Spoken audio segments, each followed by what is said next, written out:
Class 11 NEET में animal kingdom चल रहा था, इसमें हम डिस्कस करने जा रहे हैं हम टीनोफोरा के बारे में। ठीक है, टीनोफोरा के बारे में। तो टीनोफोरा क्या होता है आपका कि ये जो है 8 रोज ऑफ आप सिलिएटेड कॉम्प्लेट्स को ये क्या करता है, पॉजेस करने वाला है। ठीक है, जैसे आपको ये कॉम्प्लेट्स दिख रहे होंगे। ठीक है, और इसमें क्या होती है, 2 टेंटिकल्स होती हैं जो आपको इसकी बॉडी में दिख रहा होगा। ठीक है, ये क्या आपको प्लूरोब्रेकिया का डायग्राम दिया हुआ है, जिसे हम क्या बोलते हैं, इसे हम बोलते हैं सी वॉलनट। इसे हम क्या बोलते हैं, सी वॉलनट। तो आपका ये जो है एक एग्जाम्पल दिया हुआ है एनसीईआरटी में, उसका डायग्राम हमने बता दिया। क्या है इसमें, 8 रोज ऑफ सिलिएटेड आपके इसमें क्या है, कॉम्प्लेट्स प्रेजेंट है और 2 टेंटिकल्स हैं, ये आपको दिख रहा होगा। तो ये क्या आपका सी वॉलनट का डायग्राम दिया हुआ है, जिसे हम बोलते हैं प्लूरोब्रेकिया। तो अब क्या है, टीनोफोरा जो नाम है उसमें जो टीनो है वो स्टैंड होता है कॉम्ब के लिए। ठीक है, और फोर क्या है, बियरिंग। क्या बोलेंगे, कॉम्ब बियरिंग जो है, कंघी जैसा जो कंघी नुमा स्ट्रक्चर बियर करने वाला जो आपका ऑर्गेनिज्म है, जो फाइलम है एनिमल किंगडम का, उसे हम क्या बोलते हैं, टीनोफोरा बोलते हैं। ठीक है, यही जो है ये समुद्र में चगमगाता भी है, जलता भी है, इसको भी हम देखेंगे। इसे हम क्या क्या बोलते हैं, कॉम्ब जेलीज बोलते हैं। और इसके एग्जांपल्स भी दिए हुए हैं आपके, sea walnut and sea gooseberry. ठीक है, अब क्या है कि फीचर क्या है इसका कि रेडियली सिमेट्रिकल है, मतलब कि आप कोई भी प्लेन पास करें बॉडी के थ्रू तो क्या होगा, उसको 2 इक्वल पार्ट में वो डिवाइड कर देगा। तो क्या है, इसको हम रेडियल सिमेट्री बोलते हैं। बेसिस ऑफ क्लासिफिकेशन में आपने पढ़ा है।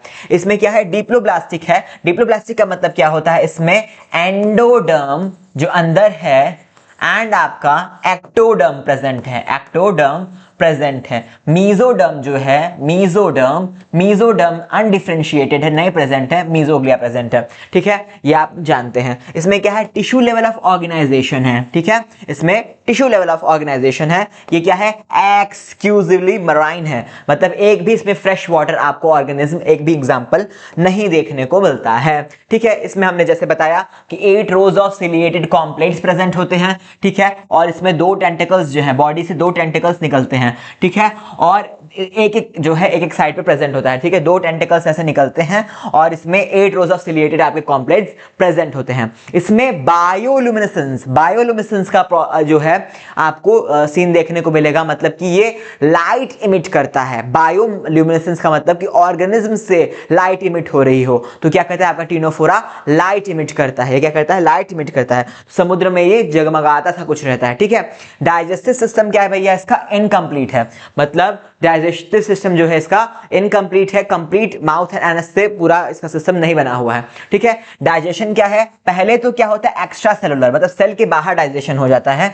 ठीक है, फर्स्ट क्या होता है, एक्स्ट्रा सेलुलर जो होता है इसका डाइजेशन होता है, सेल के बाहर डाइजेशन होता है। देन क्या होता है, एंड देन क्या होता है, इंट्रासेलुलर, सेल के अंदर आगे का जो डाइजेशन का प्रोसेस है वो किया जाता है। ठीक है, पहले क्या हुआ, एक्स्ट्रा सेलुलर डाइजेशन हुआ, फिर सेल के अंदर आया तो सेल के अंदर डाइजेशन होने लगा। ठीक है, अब हम क्या देखते हैं कि इसका रिप्रोडक्शन देखेंगे तो इसमें क्या होगा, सेक्सुअल रिप्रोडक्शन होगा। ठीक है, मतलब गैमेट्स के फ्यूजन से होगा। लेकिन ये जो गैमेट्स का फ्यूजन है ये एक्सटर्नल है, बॉडी के बाहर ही आपके स्पर्म एंड ओवम का फ्यूजन होगा।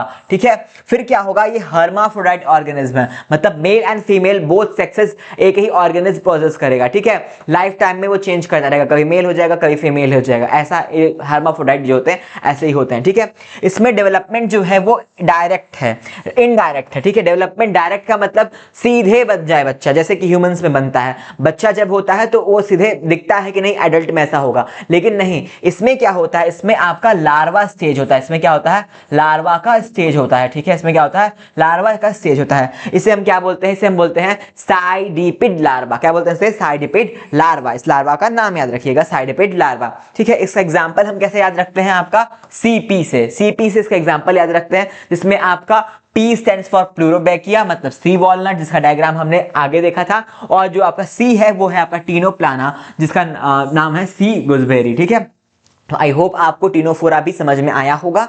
कुछ भी आपको समझ में नहीं आता प्लीज उसे रिप्ले करके देखिए, फिर भी नहीं समझ में आता तो कमेंट सेक्शन में हमसे पूछ लीजिए।